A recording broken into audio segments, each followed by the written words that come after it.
Hello friends, चलिए संविधान की कक्षा को आगे बढ़ाते हैं। कल हम भाग 3 मूल अधिकार के भाग 1 को देख चुके हैं, मतलब पहला पार्ट देख चुके हैं, जिसमें देखे थे कि आखिर आपके कौन कौन से मौलिक अधिकार हैं और कहाँ किसका उल्लेख किया गया है। उसके सामान्य परिचय के बारे में देखे थे। आइए आज की कक्षा में जितने भी अनुच्छेद कल हम देखे थे उसका डिटेल देख लेते हैं, आखिर उसमें क्या क्या विवरण किया गया है। उसके बाद आप स्वयं आकलन कीजिएगा कि आपके मौलिक अधिकार क्या हैं। मैं आपको प्रश्न सॉल्व कराऊंगा कुछ दिनों में, कुछ दिनों को बस वेट कीजिएगा। सुबह पढ़ते जाएंगे और शाम को जो जो विषय हम अध्ययन करेंगे उसका कंबाइंड रूप से क्वेश्चन सॉल्व करेंगे, ठीक है। तो चलिए आज हम बात करते हैं जो मौलिक अधिकार हैं उसके अनुच्छेद के बारे में डिटेल देखेंगे। कल तो केवल प्रावधानों का उल्लेख बस किए थे, आज उसका अध्ययन करेंगे। यदि अभी तक नहीं देखे होंगे पार्ट 1 की कक्षा तो आप लोग डिस्क्रिप्शन में जाकर देख लीजिएगा, महत्वपूर्ण है। और यहाँ से आपके प्रीलिम्स और मेंस दोनों से प्रश्न पूछे जाते हैं, ठीक है। चाहे आप सेंट्रल लेवल का भी एग्जाम दे रहे होंगे तो भी उसके लिए महत्वपूर्ण है, और सीजीपीएससी के लिए तो महत्वपूर्ण रहता ही है। आइए बात करते हैं अपन के कौन कौन से मौलिक अधिकार हैं, मूल अधिकार है, फंडामेंटल राइट्स हैं, जिसका हनन होने पर आप सुप्रीम कोर्ट भी जा सकते हैं। तो पहले ये तो पता होना चाहिए कि आपके मौलिक अधिकार क्या हैं जिसके तहत आप सुप्रीम कोर्ट या हाई कोर्ट जा सके। तो कल हम देखे थे कि मौलिक अधिकार का उल्लेख भारतीय संविधान के भाग 3 में है और अनुच्छेद था 12 से लेकर 35 तक। अमेरिका के संविधान से प्रेरित है जो अनुच्छेद 15, 16, 19, 29 और 30 ये केवल भारतीय नागरिकों को ही प्राप्त है। शेष जितने भी अनुच्छेद हैं, चाहे वह भारतीय नागरिक हो, विदेशी नागरिक हो, सभी को प्राप्त होता है। कल यह भी अध्ययन किए हैं कि अनुच्छेद 19 आपातकाल की स्थिति में सबसे पहले युक्तियुक्तबद्ध किया जाता है। कल ही अध्ययन किए हैं कि अनुच्छेद 20 और 21 आपातकाल की स्थिति में भी इसे समाप्त नहीं किया जा सकता है। ये तो आपका हुआ रिवाइज क्लास जो एग्जाम के दृष्टिकोण से महत्वपूर्ण है। वीडियो को पूरा देखिएगा, क्या विशेषता है इसके बारे में देखेंगे और क्या कमियां हैं और क्या और सुधार हो सकता है इसके बारे में भी अध्ययन करेंगे, ठीक है। तो चलिए टॉपिक हो गया आपका मौलिक अधिकार। आइए अनुच्छेद 12 के बारे में देखते हैं। अनुच्छेद 12 में आपके राज्य की परिभाषा की बात की गई है। यहाँ राज्य की आशय स्टेट से नहीं है, भारत सरकार से है। तो राज्य की परिभाषा संविधान में क्या उल्लेखित किया गया है? राज्य से आशय संसद, संघीय कार्यपालिका, राज्य की विधानमंडल, राज्य की कार्यपालिका, केंद्र एवं राज्य के स्थानीय पदाधिकारी आते हैं। देखिए, एक हुआ आपका भारतीय संसद और भारतीय संसद की संघीय कार्यपालिका, दो हो गए। राज्य स्तर में राज्य का विधानमंडल और राज्य की कार्यपालिका, ये हुए आपके 4। और संविधान में जितने भी पदाधिकारियों का उल्लेख है वे सभी भी राज्य में शामिल होते हैं। तो ये हुआ आपका अनुच्छेद 12। अनुच्छेद 13 में उल्लेख किया गया है कि मूल अधिकारों की सुरक्षा आप किस तरह से कर सकते हैं। तो किस तरह से करेंगे उसको जानने से पहले कम से कम आपको अपने मौलिक अधिकार तो पता होना चाहिए ताकि अपनी सुनवाई आप कर सकें। तो आज जान लीजिए, भले क्लास थोड़ा लंबा जाए लेकिन एक बार पढ़ लीजिए अच्छे से मौलिक अधिकार को, ताकि आप समाज में भी अपना व्यक्तित्व बता सकें। आप में अगर अन्याय हो तो भी आप न्याय का गुहार लगा सकते हैं। तो देखिए, जितने भी मौलिक अधिकार आपको मिले हैं अनुच्छेद 12 से लेकर अनुच्छेद 35 तक, जिसमें बहुत सारी बातों का उल्लेख किया गया है, यदि इसमें से चाहे वह सरकार आपसे उस अधिकार को छीने या कोई निजी संस्थान, सरकारी संस्थान या कोई भी व्यक्ति यदि आपके मौलिक अधिकारों का हनन करता है, आपसे छीनता है, तो अनुच्छेद 32 के तहत आप सुप्रीम कोर्ट में और अनुच्छेद 226 के तहत हाई कोर्ट में जाकर अपने हुए अधिकारों का आप प्राप्ति कर सकते हैं। तो इसका उल्लेख किया गया है अनुच्छेद 13 में। तो अनुच्छेद 13 क्या है? मूल अधिकारों की सुरक्षा। तो किस तरह से करेंगे आप? सुप्रीम कोर्ट जाके 32 के तहत और अनुच्छेद 26 के तहत हाई कोर्ट जाकर। तो ये हुआ आपका अनुच्छेद 12 और अनुच्छेद 13।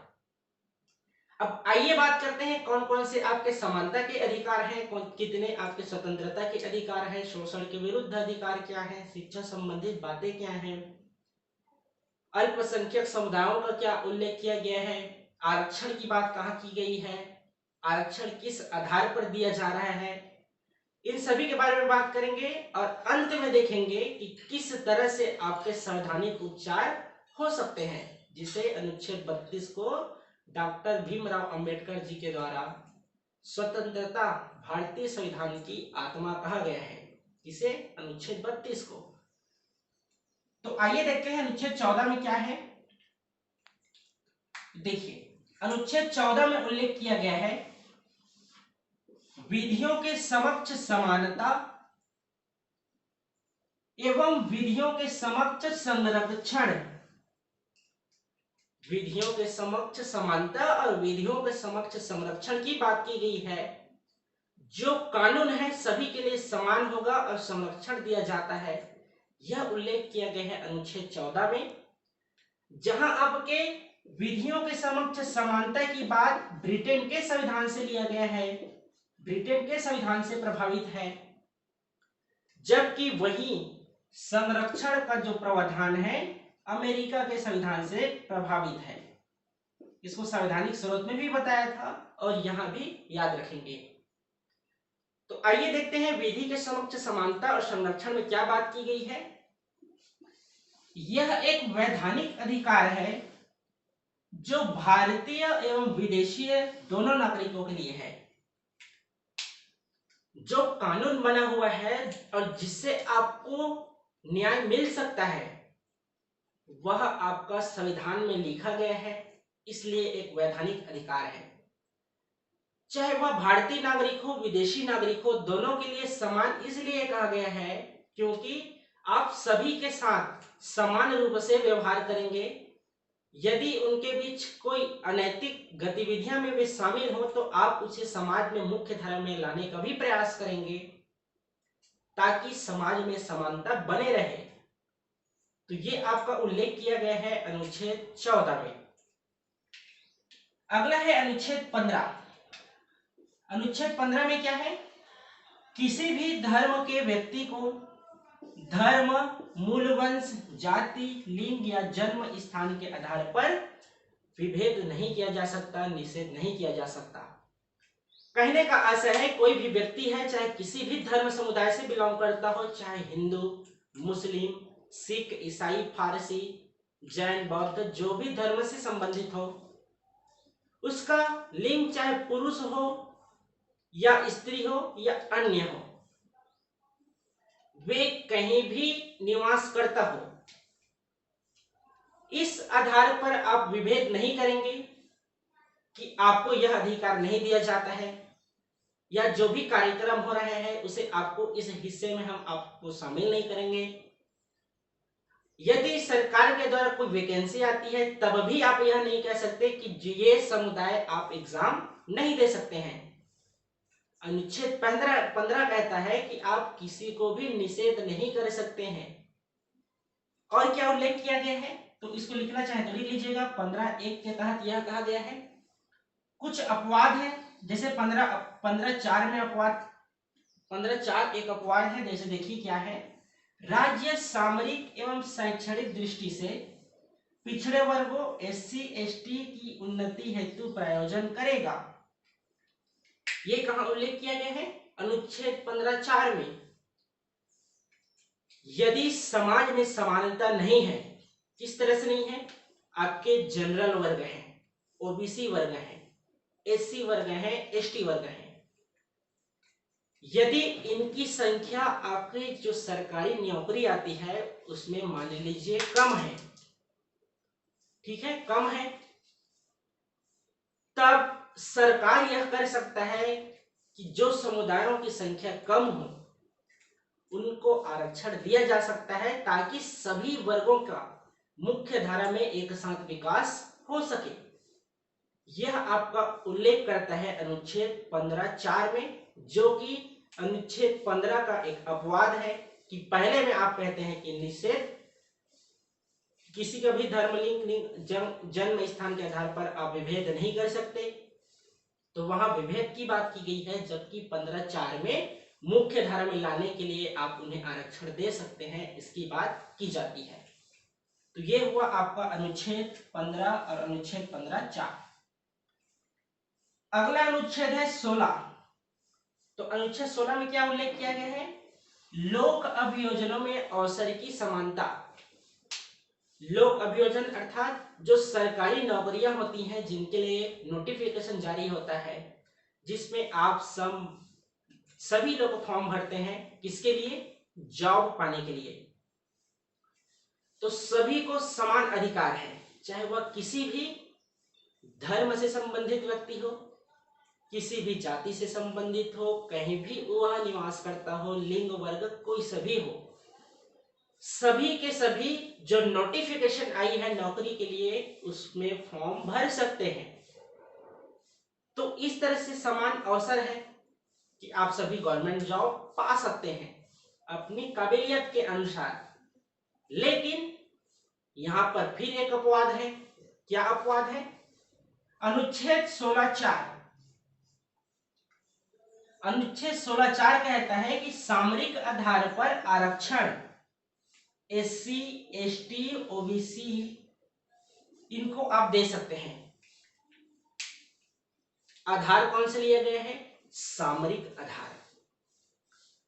जो आपका भारतीय संविधान लागू हुआ था 26 जनवरी 1950 से, उस समय का जो आप प्रावधान किए हैं कि सामरिक आधार पर आप आरक्षण देंगे ST SC OBC को, लेकिन वर्तमान परिदृश्य में देखा जाए तो सामाजिक आधार को छोड़कर आपको आर्थिक आधार पर जोर देना चाहिए, क्योंकि आप निर्माण किए हैं जो संविधान है उसे 26 जनवरी 1950 के आधार पर, लेकिन अभी वर्तमान में आर्थिक आधार पर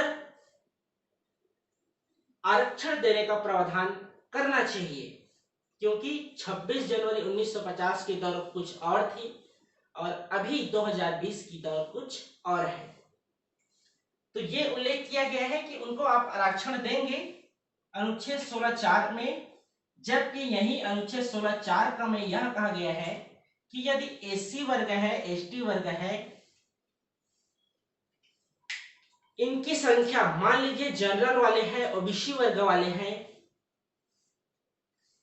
इनकी तुलना में अगर संख्या कम हो तब आप SC ST और OBC वर्ग को, OBC नहीं है, SC और ST ये दोनों वर्गों को आप पदोन्नति दे सकते हैं। मान लीजिए उदाहरण के तौर पर डिप्टी कलेक्टर आपके सामान्य वर्ग वाले और OBC वर्ग वालों की संख्या ज्यादा है, वहीं आपका SC वर्ग है, ST वर्ग है, इनकी तुलना उनकी तुलना में बहुत ही कम है या तो नहीं है। तो जो पुराने कर्मचारी आपके सामान्य वर्ग वाले हो या OBC वर्ग वाले हो, इनको आरक्षण देने से, पदोन्नति से पहले आप SC और ST वर्ग को पदोन्नति दिया जाता है। क्यों दिया जाता है? ताकि समानता बनी रहे। जिस स्तर पर आपके सामान्य वर्ग वाले हैं, ओबीसी वर्ग वाले हैं, उस पर आप एससी और एसटी वर्ग को भी उस स्थान पर पद दे सके। तो इस तरह से एससी और एसटी वर्गों के लिए भी पदोन्नति की बात की गई है। ठीक है, तो ये आपका हुआ अनुच्छेद 16(4) के बारे में। ठीक है, आइए अगला देखते हैं अनुच्छेद 17 के बारे में। अनुच्छेद 17 में क्या बात की गई है? अनुच्छेद 17 कहता है कि अस्पृश्यता का अंत। तो अस्पृश्यता का अंत किस आधार पर? राज्य हो चाहे व्यक्ति हो, राज्य से आशय सरकार से है और व्यक्ति से आशय आम नागरिक से है। आप किसी तरह से दो व्यक्तियों के बीच अंतर नहीं लाएंगे। जिस तरह से समाज में आपको देखने को मिलता है, यह प्रताड़ित किया जाता है कि इन व्यक्ति का नजर बुरी नजर के रूप में है। इसके अलावा जिस तरह से हिंदू वर्ग है, मुस्लिम वर्ग है, जैन है, बौद्ध है, धर्म है, कुछ अल्पसंख्यक समुदाय हैं। इसके अलावा पहले जब दलित समुदाय को अलग रखा जाता था, ये पहले की बात है। अभी वर्तमान परिदृश्य में आप देखेंगे तो लगभग सभी में भाईचारे की भावना है। जो अलग से अपने स्वार्थ के लिए राजनीति के तहत लोगों को जो उकसाने का काम करते हैं कि अभी भी हम दबे हुए हैं, वे केवल वोट बैंक की राजनीति करते हैं, केवल लोगों को भड़काने का काम करते हैं, भ्रमित करने का काम करते हैं। अभी वर्तमान में आप देखेंगे तो कहीं भी अस्पृश्यता का प्रयास नहीं किया जाता है। इसी की अंत की बात की गई है अनुच्छेद 17 में। इसके कुछ अधिनियम हैं जो 7वां पेपर के पहले भाग में उल्लेख किया गया है। इसको जब मैं मेंस आंसर राइटिंग करवा रहा था तब भी आप लोगों को नोट्स दिया गया था। ठीक है, तो उसमें देख लीजिएगा, इससे संबंधित एक अधिनियम भी है। अगला है अनुच्छेद 18।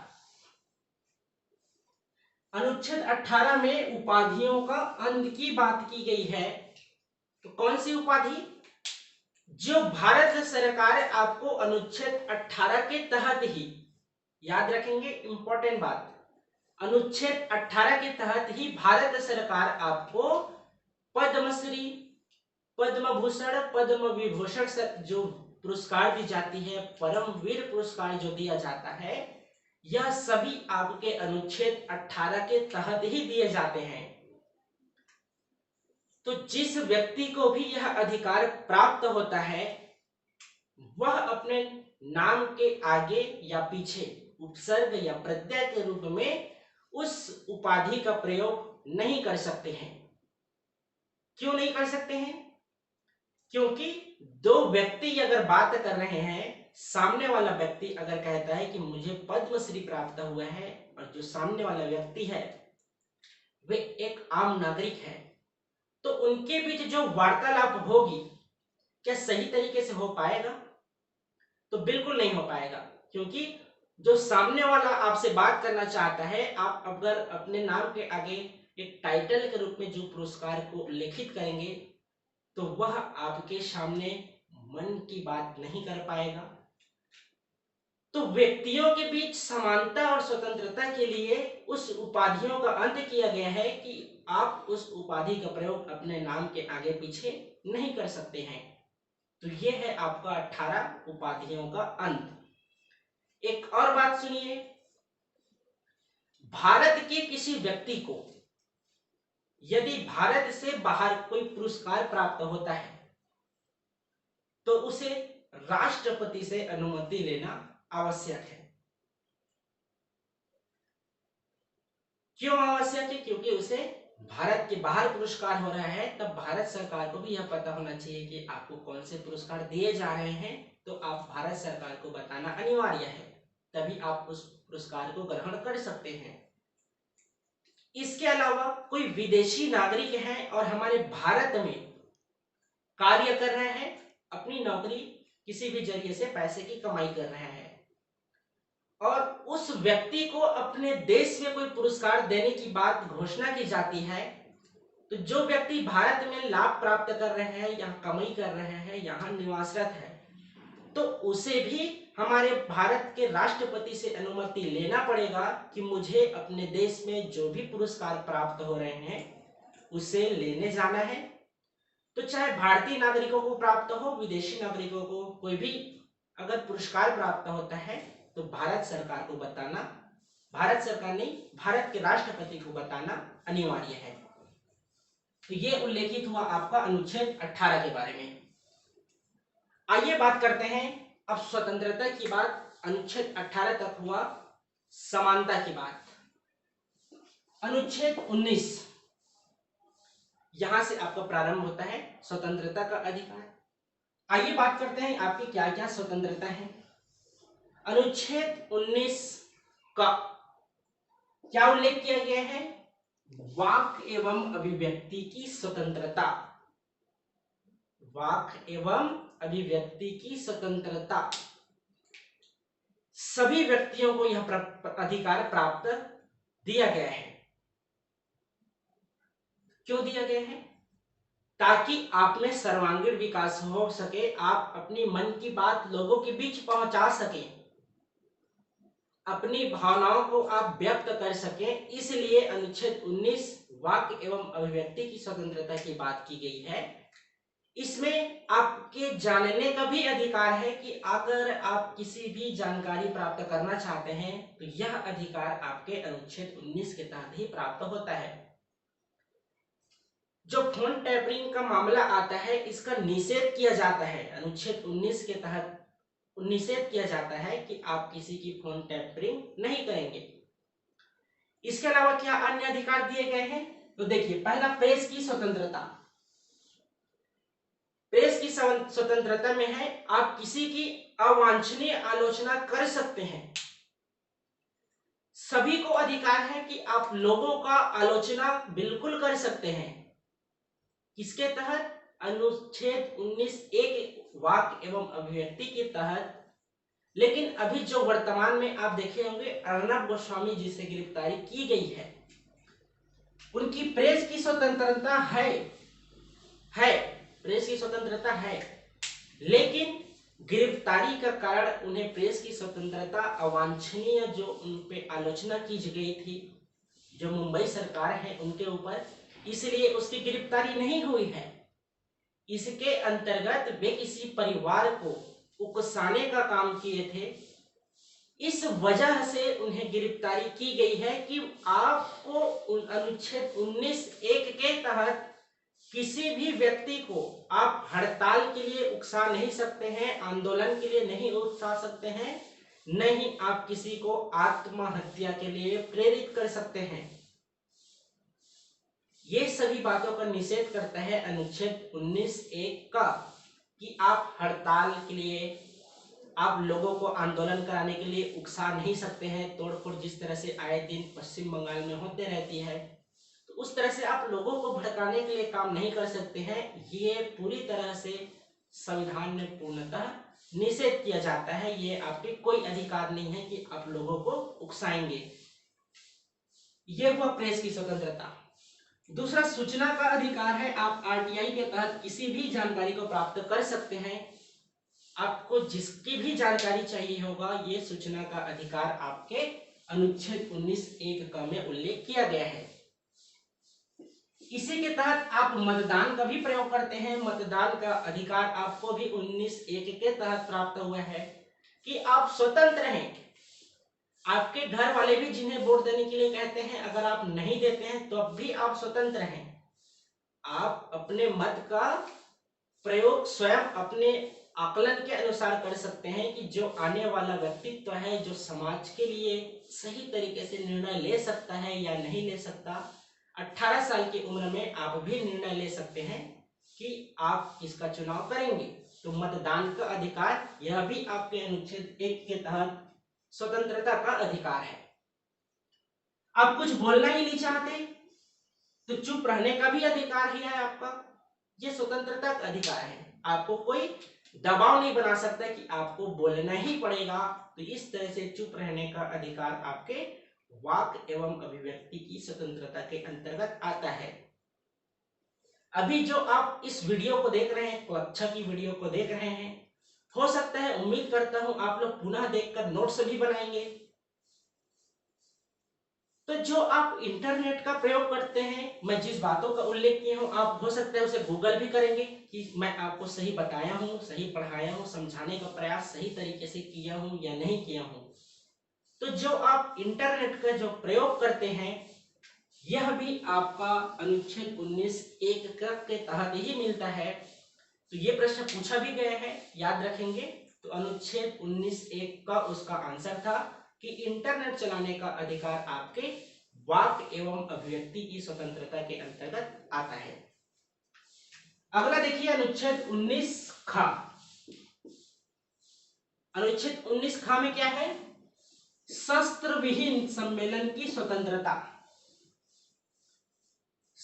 शस्त्र विहीन अर्थात आप कुछ भी अगर सामने जिस तरह से सम्मेलन करना चाहते हैं, सभाएं लेना चाहते हैं या प्रदर्शन जुलूस करना चाहते हैं, आप देखेंगे हमेशा जो भी संघ बना होता है अपनी मांग के लिए प्रदर्शन करते हैं।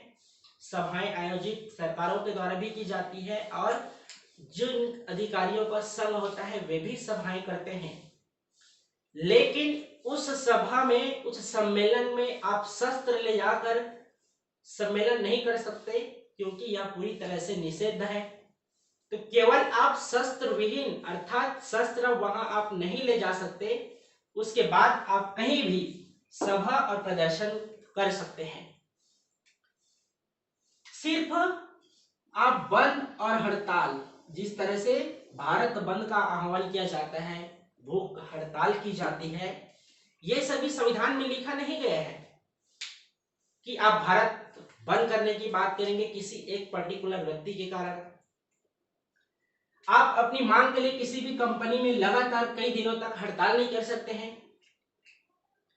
इन सभी का उल्लेख संविधान में नहीं किया गया है। सिर्फ उल्लेख किया गया है कि आप शस्त्र विहीन सभा और सम्मेलन कर सकते हैं। तो ये हुआ अनुच्छेद 19(1) ख के तहत। अगला देखिए अनुच्छेद 19(1) ग है। तो इसमें बात की गई है संघ बनाने की स्वतंत्रता। अनुच्छेद 19(1) ग में अभी आपका नवरात्रि गया है, भले इस कोविड-19 के कारण आप नवरात्रि को सही तरीके से नहीं मना पाए। उसके पहले आपका गणोत्सव गया था, इसमें भी आप कोविड-19 की वजह से सही तरीके से नहीं बना पाए। लेकिन पहले जब आप गणोत्सव मनाते थे, दुर्गोत्सव मनाते थे, तो आपकी एक समिति गठित होती थी कि किसे अध्यक्ष का पद दिया जाएगा, किसे उपाध्यक्ष, कौन सभापति होगा, कौन देखरेख का कार्य करेगा, कौन सचिव होगा। इन सभी के लिए आप एक समिति की गठित करते थे जो लोकहित में होता था।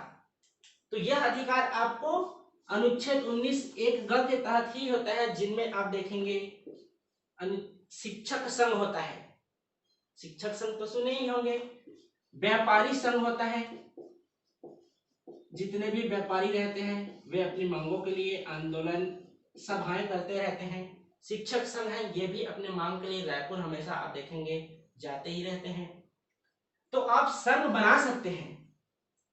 कौन संघ का निर्माण नहीं कर सकते हैं? तो देख लीजिए, जो सेना के व्यक्ति हैं, जो सैनिक हैं हमारे, जो पुलिस वर्ग हैं एवं जो वैश्य वर्ग है, जो अपना देह व्यापार करता है, ये तीनों सेना, पुलिस और वैश्य संघ का निर्माण नहीं कर सकते हैं। ये आपका निषेध है, याद रखेंगे इस बात को। देखिए अगला है अनुच्छेद 19(1) घ।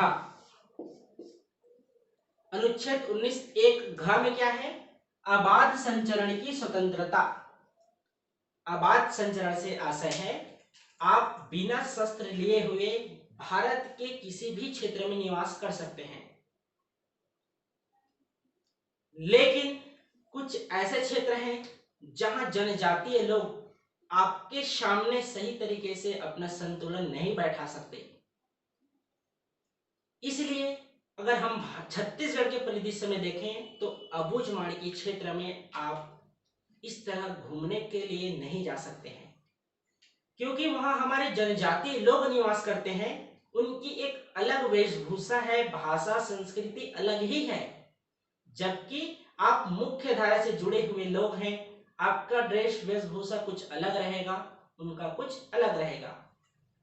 तो उन क्षेत्र में आप नहीं जा सकते जहां अति पिछड़े हुए वर्ग के समुदाय के लोग रहते हैं। इसके अलावा भारत के सभी क्षेत्रों में निवास कर सकते हैं। कुछ क्षेत्र हैं जैसे अबुझमाड़ की पहाड़ी है, अंडमान निकोबार द्वीप समूह है, इस तरफ आप घूमने के नाम से नहीं जा सकते हैं। अगला है अनुच्छेद 19 ड। अनुच्छेद 19 ड में क्या बात की गई है? निवास की स्वतंत्रता। आप भारत के 28 राज्य और 8 केंद्र शासित प्रदेश, आप कहीं भी निवास कर सकते हैं। कहीं भी अभी आप जमीन खरीद कर वहां व्यापार प्रारंभ कर सकते हैं। पहले आपका जम्मू कश्मीर अपवाद के रूप में था कि आप वहां पर्टिकुलर भूमि नहीं खरीद सकते हैं, लेकिन कुछ दिन पहले यह नोटिफिकेशन जारी हुआ है कि आप जम्मू कश्मीर में भी जमीन खरीद सकते हैं। अगर आपके पास इतना पैसा है कि आप वहां के स्थानीय लोगों को रोजगार दे सकते हैं, तब आप उद्योग भी स्थापित कर सकते हैं। तो ये हुआ आपका अनुच्छेद 19(1) ड, निवास की स्वतंत्रता। अगला है देखिए अनुच्छेद 19(1) च, जिसे आपके मौलिक अधिकार से हटाकर एक संवैधानिक अधिकार के रूप में किया गया है।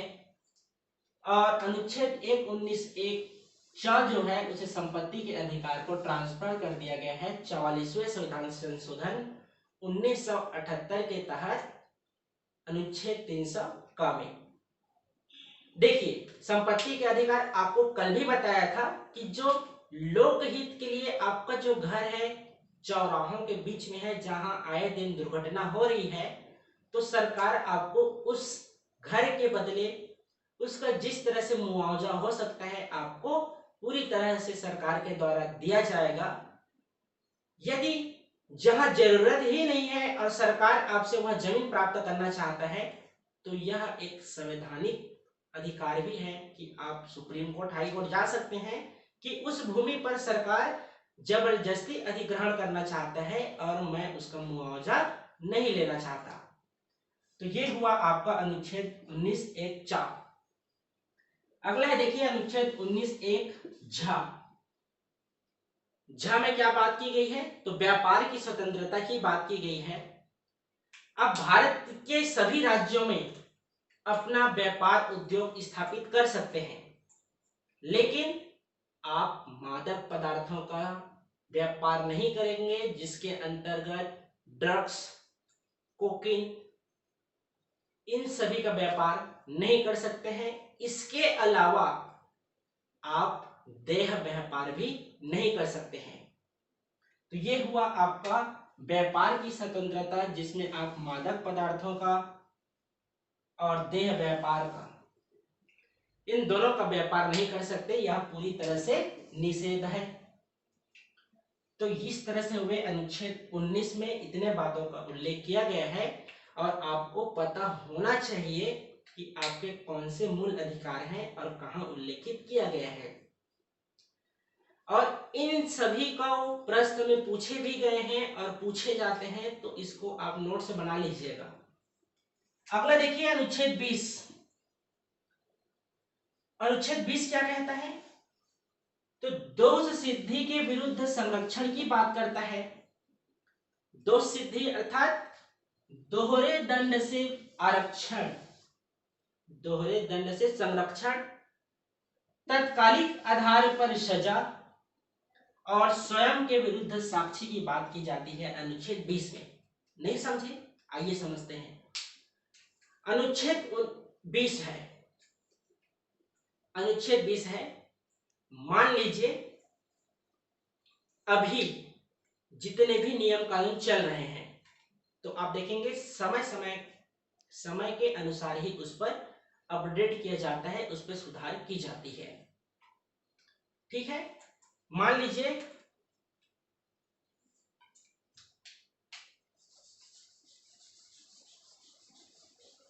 आप किसी व्यक्ति का हत्या कर देते हैं, ठीक है, लेकिन जब आप हत्या किए थे उस समय उसका जो दंड स्वरूप था आजीवन कारावास था। यदि आप हत्या नहीं किए हैं तो स्वयं बता सकते हैं कि मैं हत्या नहीं किया हूं। इसके बचाव के लिए आप अनुच्छेद 21 में क्या कर सकते हैं अभी देखेंगे।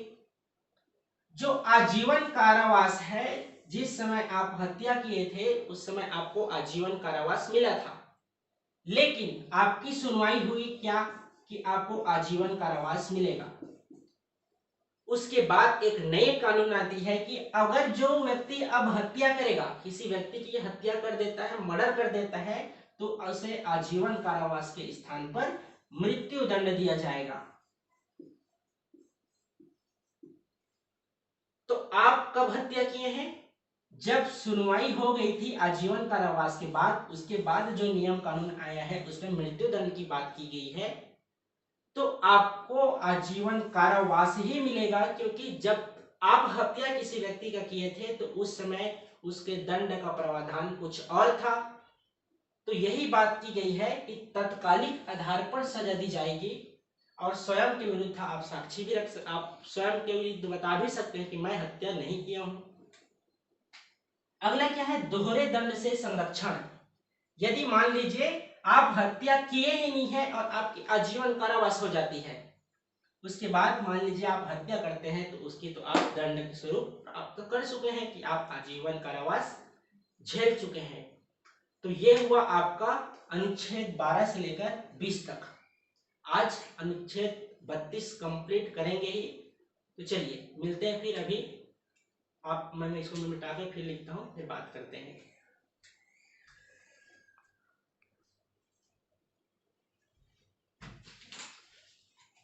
अब चलिए समानता स्वतंत्रता के बाद शोषण के बारे में देखते हैं, फिर धार्मिक स्वतंत्रता के अधिकार के बारे में देखेंगे। ठीक है, तो अनुच्छेद 20 तक देख लिए हैं। अनुच्छेद 21 देखिए। अनुच्छेद 21 कहता है कि प्राण एवं दैहिक स्वतंत्रता का अधिकार। प्राण एवं दैहिक स्वतंत्रता का अधिकार, तो इसके अंतर्गत क्या है कि आप जीवन रक्षा का अधिकार है।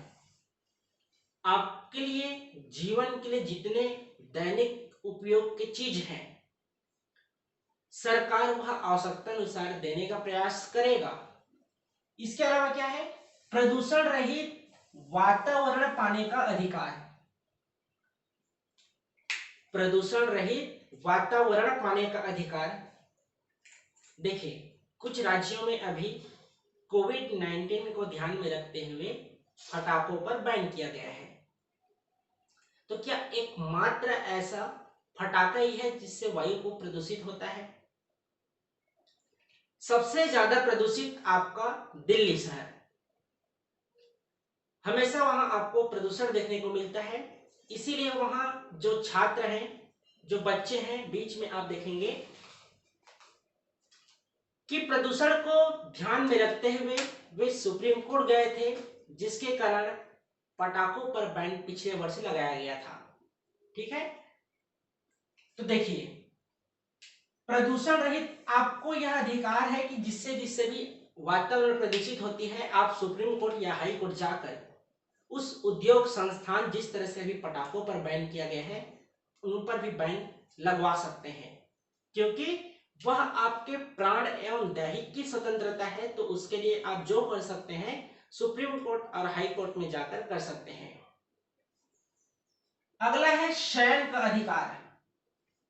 आप जितना सोना चाहते हैं सो सकते हैं, आपके घर वाले भी मना नहीं कर सकते हैं, नहीं कोई व्यक्ति मना कर सकता है, लेकिन घर में आप ज्यादा नहीं सो सकते हैं, क्योंकि आपको घर के अनुसार चलना है। और सोकर आप कर भी क्या सकते हैं, उठिए, जागिए, नोटिफिकेशन कभी भी आ सकता है। प्रीलिम्स क्रैश कोर्स की प्रत्येक वीडियो देखिए, यह केवल एग्जाम के लिए महत्वपूर्ण है, प्रीलिम्स मेंस सभी के लिए।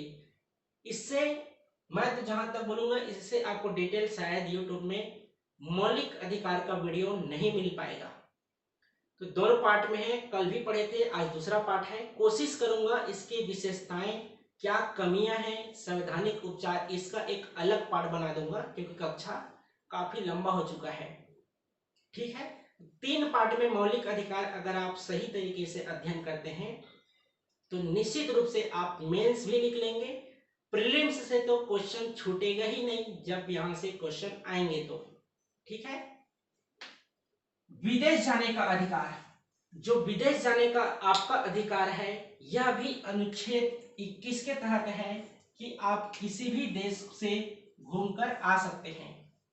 तो विदेश जाने का अधिकार हुआ, सोने का अधिकार हुआ, प्रदूषण रहित वातावरण पाने का अधिकार, ये सभी अधिकार आपके अनुच्छेद 21 के लिए लागू होता है। अगला है अनुच्छेद 21 का, जिसमें 86वां संविधान संशोधन, 86वां संविधान संशोधन 2002 के तहत शिक्षा के मौलिक अधिकार को जोड़ा गया है, जिसको हम मौलिक कर्तव्य भी में पढ़ेंगे। तो शिक्षा का मौलिक अधिकार क्या है कि जो 14 वर्ष आयु के कम बच्चे हैं उनको निःशुल्क शिक्षा आप देने का प्रयास करेंगे।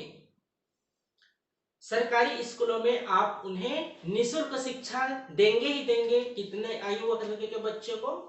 तो 6 से लेकर 14 वर्ष तक के बच्चों को इसे 86वां संविधान संशोधन 2002 के तहत जोड़ा गया है। अगला देखिए अनुच्छेद 22। अनुच्छेद 22 कहता है गिरफ्तारी के संबंध में आपके क्या संरक्षण हो सकते हैं, इसके बारे में बात की गई है। अनुच्छेद 22 में जो है गिरफ्तारी के संरक्षण व निवारक निषेध क्या उल्लेख किया गया है। मान लीजिए आपका गिरफ्तारी किसी कारणवश हो जाती है,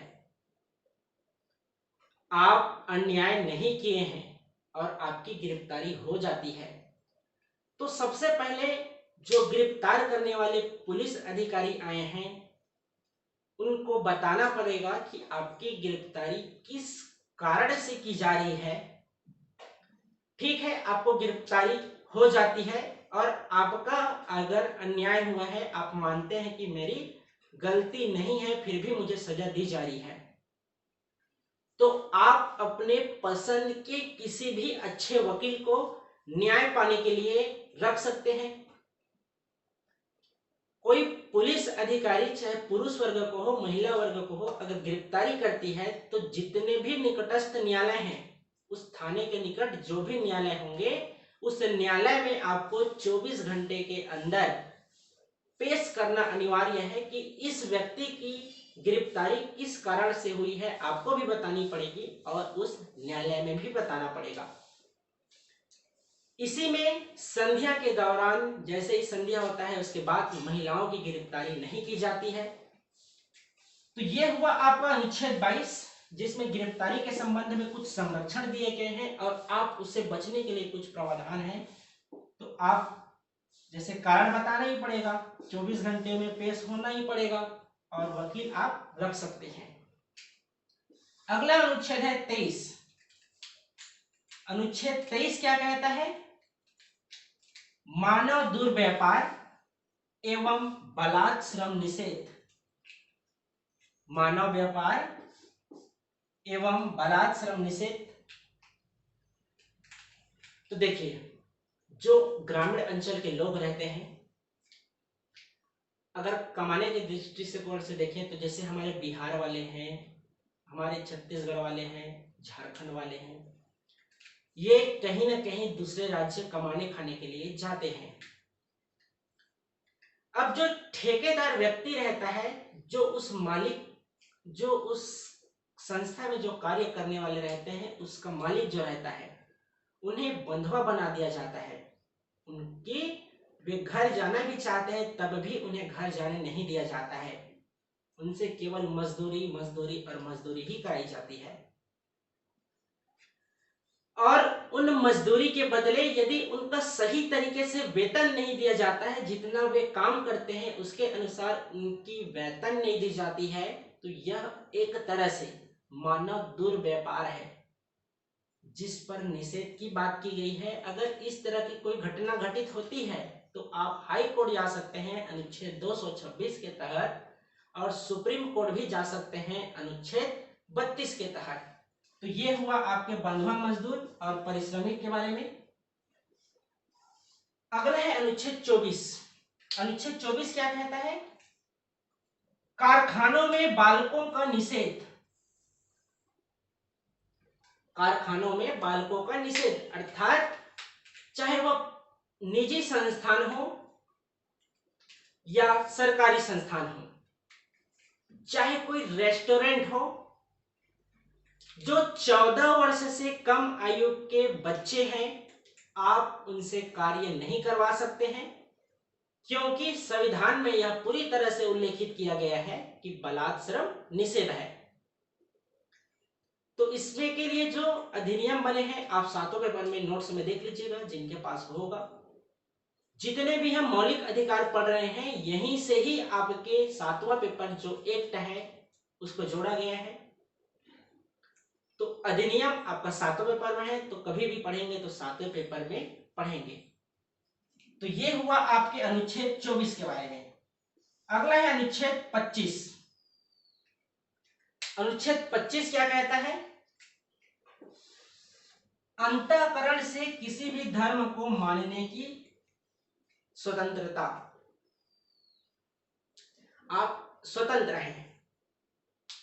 यदि आपको हिंदू धर्म अच्छा लगता है तो हिंदू धर्म मान सकते हैं, मुस्लिम धर्म अच्छा लगता है मुस्लिम धर्म मान सकते हैं, जो भी आपको अच्छा लगता है, हिंदू, मुस्लिम, सिख, ईसाई, जैन, फारसी, जो भी समुदाय आपको अच्छा लगता है आप उस समुदाय से संबंधित जुड़ सकते हैं, मान सकते हैं, और उनके जो भी भगवान ईश्वर जो भी हैं आप उनको मानकर उनके अनुसार चल सकते हैं।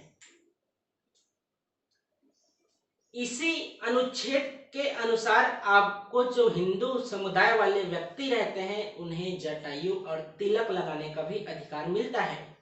आपसे कोई नहीं छीन सकता कि आप तिलक क्यों लगाए हैं।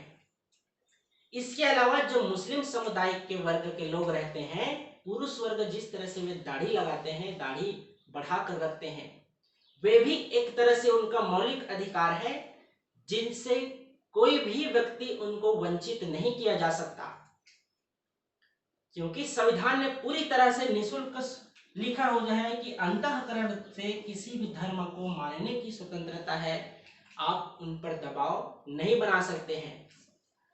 तो यह हुआ धर्म का पालन कर सकते हैं, प्रचार भी कर सकते हैं आप उस धर्म का। इसी के अनुसार, इसी अनुच्छेद 25 के अनुसार ही जिस तरह से हिंदू वर्ग तिलक लगाते हैं, मुस्लिम वर्ग दाढ़ी का बढ़ाकर प्रयोग करते हैं, उसी तरह सिख समुदाय के व्यक्ति कृपाण धारण भी करते हैं। तो याद रखेंगे अनुच्छेद 25 के अनुसार ही सिख समुदाय के व्यक्ति कृपाण धारण करते हैं। एक बात और याद रखेंगे, संविधान में पूरी तरह से निषिद्ध किया गया है, मना किया गया है कि आप किसी भी व्यक्ति को लुभावना ऑफर देकर धर्मांतरण नहीं कराएंगे। धर्मांतरण से ऐसा है जो व्यक्ति पहले से किसी धर्म को मान रहा है, आप उनको कुछ लुभावना देकर उनसे वंचित नहीं कर सकते हैं, उनका धर्मांतरण नहीं करा सकते हैं। ये पूरी तरह से निषिद्ध है। भले वह व्यक्ति स्वयं अपने धर्म का त्याग करके दूसरे धर्म को ग्रहण करना चाहता है, ये अलग बात है, लेकिन आप उन पर दबाव बनाकर लुभावने बातें कर कर उनका धर्मांतरण नहीं करवा सकते हैं। जो SC ST वर्ग वाले हैं, जो बिल्कुल आदिवासी क्षेत्र में आते हैं, आप लोग तो धर्मांतरण करवाया ही मत कीजिए। धर्मांतरण करवाने से जो आपको आरक्षण पहले प्राप्त होता था, वह आरक्षण पूरी तरह से समाप्त हो जाता है जब आप धर्म का अंतरण करवाते हैं, धर्मांतरण करवाते हैं, तो आपकी आरक्षण पूरी तरह से समाप्त हो जाती है।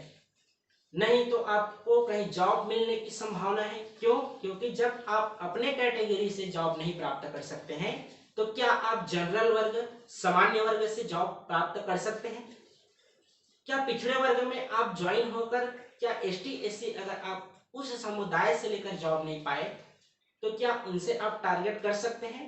तो इससे बचिए। आप जिस भी धर्म समुदाय से हैं उस धर्म को मानिए। तो ये हुआ आपका अनुच्छेद 26। अगला है, ये आपका 25 था। अगला है अनुच्छेद 26। अनुच्छेद 26 कहता है धार्मिक कार्यों के प्रबंध की स्वतंत्रता।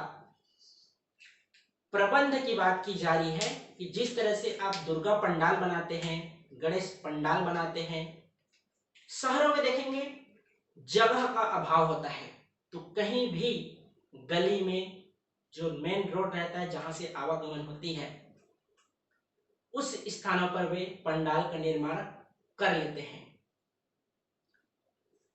इसके अलावा विसर्जन के दौरान देखेंगे, अगर आप कहीं भी शहरों में निवास करते होंगे या शहरों में अगर कभी गए होंगे, दुर्गोत्सव देखे होंगे, क्योंकि बहुत से छात्र ग्रामीण अंचल से रहते हैं, तो इस तरह से दुर्गा विसर्जन किया जाता है जैसे शादी के पार्टी में आए हों।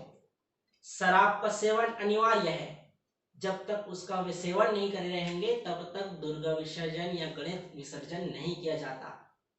वे केवल अवसर की तलाश में रहते हैं कि इस तरह से कुछ प्रबंध किया जाए जिसमें हम अंधाधुंध पिए और मार्ग में जो बाधा बाधित होता है, पंडाल आप देखेंगे मेन रोड में बनाया रहता है जिससे आवागमन में दिक्कत होती है।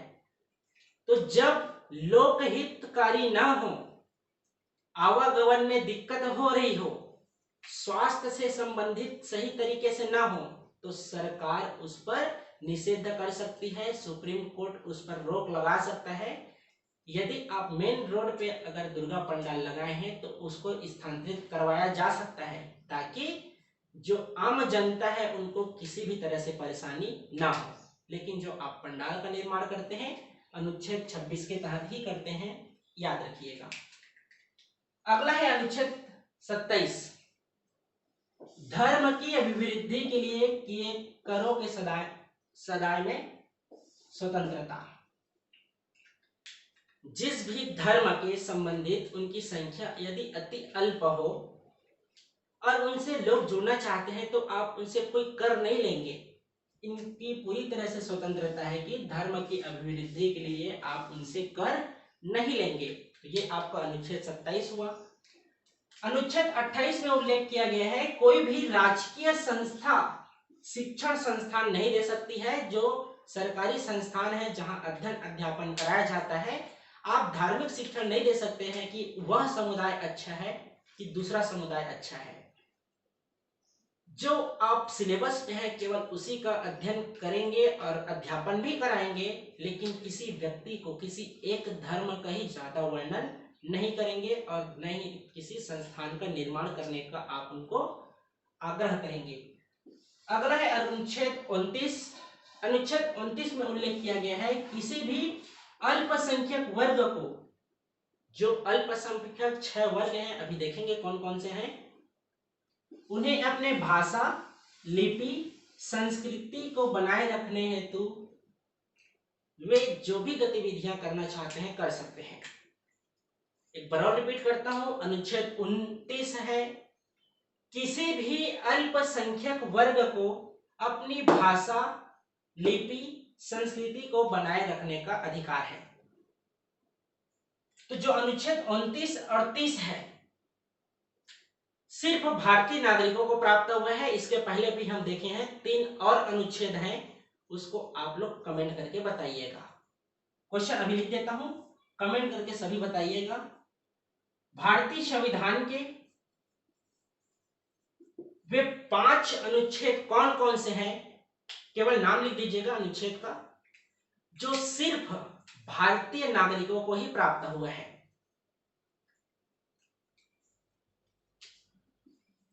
अनुच्छेद बस लिखिएगा आप लोग, केवल भारतीय नागरिकों को कौन कौन से अधिकार दिए गए हैं, कौन कौन से अनुच्छेद में हैं। ठीक, अनुच्छेद बस लिखना है जी, कौन कौन से अनुच्छेद जो भारतीय व्यक्तियों को प्राप्त हुए हैं। दूसरा लिखिएगा, आपातकाल की स्थिति में सबसे पहले कौन से अनुच्छेद को निषिद्ध किया जाता है। ये आपका दूसरा क्वेश्चन हुआ आज का। सभी बताइएगा कमेंट बॉक्स में, ये मत देखिएगा कि पहले कोई भी व्यक्ति बता चुके हैं, ठीक है। आपातकाल में कौन सा अनुच्छेद सबसे पहले निषिद्ध किया जाता है। और तीसरा प्रश्न है कि आपातकाल के दौरान कौन से दो ऐसे अनुच्छेद हैं जिनको किसी भी तरह से परिवर्तित नहीं किया जा सकता, उस पर निषिद्ध नहीं किया जा सकता। 3 प्रश्न कौन कौन से। पहला तो प्रश्न यह है कि सिर्फ केवल भारतीय नागरिकों को कौन कौन से अनुच्छेद के अधिकार प्राप्त हुए हैं।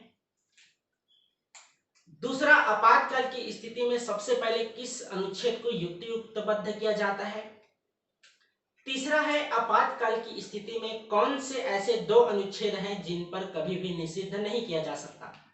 तो ये 3 आज के प्रश्न हैं, सभी कमेंट करके बताइएगा। कल भी आपको इसके बारे में अध्ययन कराया हूं और आज भी अध्ययन आपको कराया हूं। सभी किया कीजिए, देखिए तभी पता चलता है कि वास्तव में आप अध्ययन कर रहे हैं कि नहीं कर रहे हैं। अगला है अनुच्छेद 30, जिसमें हम देखे हैं कि अल्पसंख्यक वर्ग धार्मिक शिक्षण संस्थान स्थापित कर सकता है जो समुदाय या वर्ग की संख्या कम है, जिसमें आपके अनुच्छेद 29 में देखे हैं।